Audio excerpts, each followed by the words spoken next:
जी नाज़रीन, हमारे साथ एसी साहब भी इस वक्त मौजूद है। एसी साहब भी खुद इस ऑपरेशन की निगरानी करने के लिए पहुंच चुके हैं, तो इनसे बात करते हैं। अस्सलाम वालेकुम सर, क्या कहेंगे आज के ऑपरेशन के हवाले से? देखिए, हमने हर एक गली मोहल्ले में ऐलान करा है। पिछले 3 दिन से हम ऐलान करा रहे हैं कि जिसने तजावुज़ किया है वो अपने तजावुज़ात को वॉलंटरीली हटा दे। अगर वो हटाते हैं तो उनका नुकसान कम होगा और रोड्स क्लियर होंगे, हमें भी ज़्यादा तकलीफ नहीं होगी। लेकिन जो बजिद हैं, जो तजावुज़ात नहीं हटाएंगे, उसके ख़िलाफ़ कानून के हिसाब से, ज़ाब्ते के हिसाब से हम मशीनरी से वो तजावुज़ात हटा रहे हैं। क्योंकि ये जो गली मोहल्ले हैं उनमें मूवमेंट, लोगों का आना जाना बड़ा मुश्किल हो गया है। इसलिए ये ऑपरेशन, ये तजावुज़ात हटाना वो हमारी ज़िम्मेदारी है, कानूनी ज़िम्मेदारी भी है और अखलाकी ज़िम्मेदारी भी है।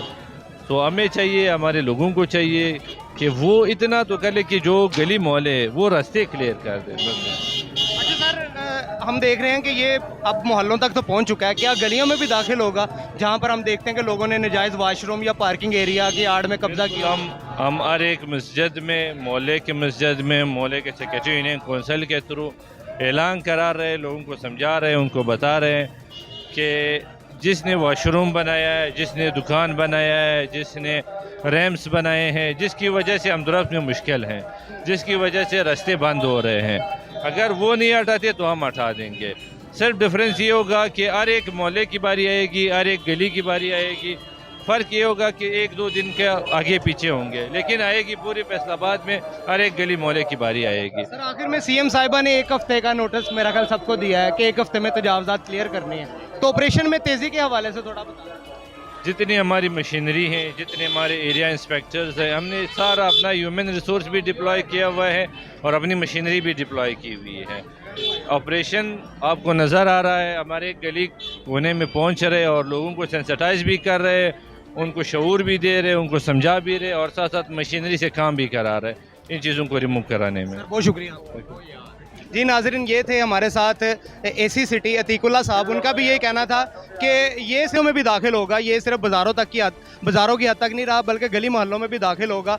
और गलियों में जितने भी लोगों ने वाशरूम्स बनाए हुए हैं या पार्किंग एरिया की आड़ में कब्जे किए हुए हैं, तो उन लोगों को मस्जिद में भी ऐलानात किए जा रहे हैं कि आप 3 दिन तक इन चीज़ों को रिमूव कर लें। अगर वो रिमूव नहीं करेगी तो जो गवर्नमेंट की जो मशीनरी है वो हरकत में आएगी, और अगर गवर्नमेंट की मशीनरी ने ये काम किया तो उसका ज़्यादा नुकसान भी हो सकता है। तो बेहतर यही है कि जिन लोगों ने तजावुज़ात की आड़ में कब्जा किया हुआ है वो खुद ही अपने तजावुज़ात को रिमूव कर लें। तो हम आपको मज़ीद इस ऑपरेशन के बारे में बताते हैं कि ये ऑपरेशन अब और कहाँ कहाँ दाखिल होगा, कहाँ कहाँ होगा।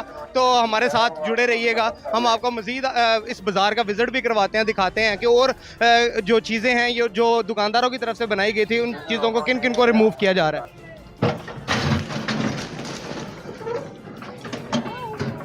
हाँ जी, क्या कहेंगे जी, तंदूरी सारा गिरा दिया? क्या कहना है इसके बारे में जनाब, सबके साथ है मसला।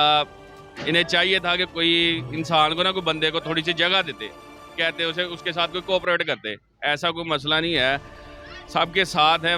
वैसे नुकसान किया है, सबका बहुत ज़्यादा नुकसान कर दिया इन्होंने। जगह आपके हिसाब से होनी चाहिए? मेरे हिसाब से तो कम से कम 4 फुट तो देनी चाहिए ना इन्हें, 4 फुट तो जगह देनी चाहिए। मेरा 3.5-4 फुट का था जो इन्होंने ख़राब कर दिया, तो तोड़ दिया सारा। अब इसका अजाला कौन भरेगा? ना गवर्नमेंट भरेगी, खर्चे भी वैसे ही हैं, गवर्नमेंट को बिल भी दें, सब चीज़ों पे नुकसान भी अपना ही करें। ये तो कोई ऐसा नहीं, कोई भी गवर्नमेंट ने कोई असूल बनाया कि किसी गरीब के लिए कोई आसानी पैदा कर सके। अब क्या लगता है ये जो ऑपरेशन है ये जारी रहेगा या ऐसे ही 2-3 महीने? ऑपरेशन का देखें ना, अब नुकसान तो सबका कर दिया इन्होंने, नुकसान तो कर दिया इन्होंने, सारा नुकसान कर दिया। उसके बावजूद ये बाद में 4 दिन ठहर के दोबारा फिर वही ऑपरेशन होगा। ये खुद ही पैसे लेगा, खुद ही आवाम को बना दे देंगे। मतलब आपके ख्याल में है कि ये दोबारा से 2-3 माह का ही है बस जो भी ऑपरेशन है, बाकी का आगे देखा जाएगा क्या करते हैं। इंतजामिया को या हुकूमत को कोई पैगाम देना चाहते हैं? बस यही है कि इसके मुतालबे में ना किसी चीज़ को, बंदे को कोई चीज़ दें, जगह देनी चाहिए। 4 फुट कम से कम जगह देनी चाहिए इन्हें, जो मोहल्लों में जगह देनी चाहिए। बाज़ारों में तो मान लिया, मोहल्लों में छोटे छोटे बाज़ार हैं, यहाँ पे कौन सा बहुत ज़्यादा हैवी ट्रैफिक है, यहाँ पे कंटेनर गुजरने होते हैं। इस वजह से इन्हें 4 फुट जगह देनी चाहिए, जो दुकानदार का हक है। ये दुकानदार का हक है 4 फुट जगह देने का। तो लिहाजा यही एक रिक्वेस्ट करेंगे कि बराए मेहरबानी 4 फुट जगह दें। नाज़रीन, ये जो तंदूर के मालिक थे इनका भी यही कहना था कि यार पहले ही महंगाई बहुत ज़्यादा है, कारोबार नहीं है, तो 3-4 फुट जगह देने की बजाय वो हमारा ये तंदूर भी गिरा गए हैं। तो इसका अजाला कौन करेगा? तो इंतज़ामिया को या हुकूमत को इसके बारे में भी सोचना चाहिए कि जो इस तरह के गरीब लोग हैं उनको कैसे इसका मदावा किया जाएगा। तो हम बाकी मजीद आपको दिखाते हैं। तो नाज़रीन, ये रज़ाबाद की सूरत हाल आप मेरे पीछे भी देख सकते हैं कि जो मशीनरी है वो अपना काम करी, और यहाँ पर जितने भी नजायज़ थड़े हैं और जो भी नजायज़ दीवारें बनाई गई हैं जो यहाँ पर दुकानदारों की तरफ से, शहरियों की तरफ से या यहाँ पर रहायशों की तरफ से, उन सबको गिराया जा रहा है। तो ये ऑपरेशन जारी व सारी है और इस बाज़ार को आज क्लियर किया जाएगा। इंतज़ामिया का भी कहना है, यहाँ पर जो मैडम फरदौस साहिबा हैं, उसके अलावा यहाँ पर इसी सिटी साहब खुद मौजूद है, उनका भी यही कहना है कि आज हर हाल में यहाँ पर जितनी भी नाजायज़ तजावज़ात हैं उनका खात्मा किया जाएगा। तो फिल वक्त के लिए इतनी। अगर आपको हमारी वीडियो अच्छी लगे तो ज़रूर लाइक शेयर कीजिएगा। इसी के साथ अपने मेज़बान इमरान को दीजिए इजाज़त। इंशाल्लाह फिर मुलाकात होगी। अल्लाह निगहबान।